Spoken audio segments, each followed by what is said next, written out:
الرجيم بسم الله الرحمن الرحيم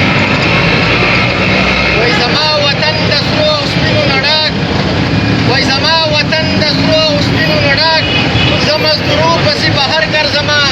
زه یم پښتن خانه بدوش د وطن کډه په سر او در په در ګرځوم زه په ګناه او ثواب څه پوهېږم چې په جنتي خاوره نه هر ګرځمه زما د مینګورې د خوا او شا ډېرو درنو عزتمندو ملګرو زما د متحده مزدور یونین ډېرو غیرتمندو مزدور کارکونانو زه د دې نننۍ ورځ د علني ورځ یومي مۍ مزدور په ورځ باندې زه ستاسو دې جذبې ته سلام پیش کومه چې تاسو د دې علني یومي مۍ په ورځ باندې نن په دې نشاط چوک کې راغونډ شوئ د دې ورځې په اهمیت باندې د دې ورځې په کارکردګۍ باندې تاسو د دې نه ځان خبر کړئ تاسو ټولو ته معلومه ده چې دا نننۍ ورځ یومي مۍ یکم مۍ چې ورته ویلی کېږي په دې ورځ باندې څه چل شوی و په دې ورځ باندې مزدور طبقې د خپلو حقوقو دپاره په 1886 کې د نن نه 134 سال مخکې د امریکې په ښار کې د شیکاګو په ښار کې د دې مزدورانو نه به 72 ګنټې ډیوټي به یې اخیستله خو هغه مزدوران په هغه وخت کې د دې خپلو مشکلاتو دپاره د دې خپلو مسایلو دپاره راپاڅېدل څنګه چې نن موږ په دې چوک کې د مزدور طبقې دپاره خبره کوو دغسې د خپلو حقوقو دپاره یې خبره وکړه د هغه وخت ظالم حکومت د هغه ځای کې چې کوم سامراج حکمرانو د هغه ځای چې کوم غاصب حکومت و هغه راپاڅېدو او په هغه مزدورانو باندې د خپلو حقوقو دپاره ګولۍ وچلولې او په هغې کې په سهونو باندې مزدوران شهیدان شول نو په هغه ورځ باندې ټوله دنیا کې دا فیصله وشوه چې په یکم مۍ باندې به په ټوله دنیا کې په هر کال باندې په داسې ورځ باندې به جلسې کېږي سمینارونه به پې کېږي د مزدور طبقې د حقوقو دپاره به بحث مباحثې کېږي نو په دغه حواله باندې زه د نن د مزدور طبقې د طرفه هغه شهیدانو ته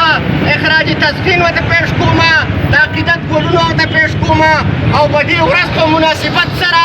د دې موجوده حکمرانانو نه دا مطالبه کومه چې کم از کم زمونږ په سوات کې زمونږ په مینګوره ښار کې مزدور طبقه چې کومه ده بیا ډېره زیاته په اکثریت باندې طبقه ده خو نن ډېره د بېبسۍ او د ډېر د مجبورۍ سره خپله ګزاره کوي نن که تاسو وګورئ زمونږ د دې مزدور طبقې چې کومې د کور شولې دي هغه د دې غربت د وجې نه د دې ګرانۍ د وجې نه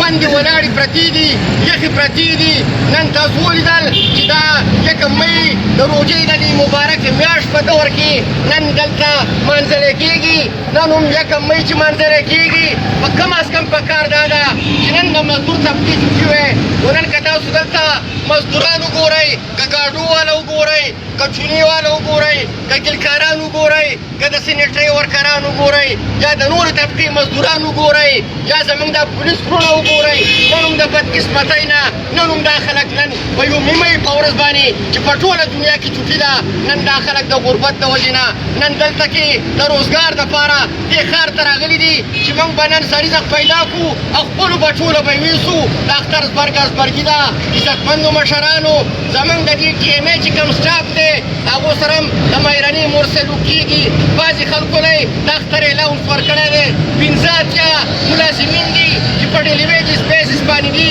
موږ د دې ځای مشرانو ته خواست کوو چې کم از کم دا خلک هم د خپلو د اختر په خوشحالیانو کې شریک کول پکار دي 50 ملازمین داسې ملازمین دي چې هغه په ډیلي ویجز بیسس باندې دي تقریبا د ټولو 14 کالو نه چې هغه ورج کېدو طرف ته روان شوي دي دغه کسان موږ د صوبایي حکومت نه او د خپل وزیر اعلی نه موږ دا مطالبه کوو چې په کم از کم دا ملازمین چې کم دي دا د مستقل په بنیادونو باندې دا مستقل کړی شي دلته په سوات کې چې کومه مزدور طبقه ده کم از کم ټوله دلته کې د روزګار دپاره مواقع پکار دي کارخانې وله جوړول پکار دي دلته بدترینه مهنګایي په موږ باندې مسلط ده دلته ډي آر ای یو الاونس دی چې د هغه ډي آر ای الاونس نه زمونږ دا محکمه پولیس وروڼه چې کوم دي هغه هم د دې نه محرومه کړي دي. دلته سرکاري ملازمین چې کوم دي حکومت بار بار دا ویناګانې کوي چې د دې موجوده مهنګۍ په تناسب باندې به موږ د ټولو سرکاري ملازمینو له د 1 سکیل نه راواله د 14 سکیله پورې د 1 لاک تنخوا پورې به موږ برابر د سرو د تنخوا مره به موږ وله باقاعده طور باندې مراد وله ورکوو. دلته ریټایر ملازمین دي چې پنشن اخیستی کېږي هغه ملازمین چې کوم دي د هغو په دغه پنشن کې ګزاره نه کېږي. نن زموږ یو مزدور ثابته ورځ چې مزدوري وکړي په مشکله باندې 500 روپۍ پیدا کوي نو زه په دې خبره باندې حیران یم چې دی به په دې 500 روپۍ باندې ټولو په ټوله اول د رزق انتظام به کوي که بیا به د جامو بندوبست به کوي که بیا به د دوایانو بندوبست به کوي. نن سبا په 1000 روپۍ باندې ګزاره نه کېږي په 1000 روپۍ باندې ولی نه میلاوېږي. زما عزتمندو مشرانو موږ د مزدور د حقوقو دپاره زموږ دا جدوجهد به جاري او موږ ټولې دنیا ته دا پیغام ورکوو زموږ سواد چې کوم دی دا یو امن علاقه ده او دلته د الله په مهربانۍ باندې د سکیورټي فورسز او د دې علاقې د مشرانو د وجې نه نن دلته امن راغلی دی ځکه امن راغلی دی چې نن موږ په دې چوک کې ولاړ یو او د دې مزدور طبقې د حقوقو دپاره خبره کوو. عزتمندو مشرانو زه د خپلې خبرې ختموم لنډومئ نو دا مطالبه موږ کوو چې کم از کم د سوات مزدورانو نه د دې اختر کې کم از کم دا غریبه طبقه چې کومه ده تاسو وینئ د دې مزدورانو سره د چا سره کرنډۍ دي د چا سره د رنګ سامان دی د چا سره ټاټکې دی د چا سره ګاډۍ ده د چا سره یو څه شی دی. کم از کم د دې اختر په خوشحالۍ کې کم از کم دا په خپلو خوشحالو کې د ځان سره شریک کول پکار دي. کم چې ریټایر ملازمین دي د ریټایر ملازمین په تنخواګانو کې اضافه پکار ده. کم از کم د مزدور طبقې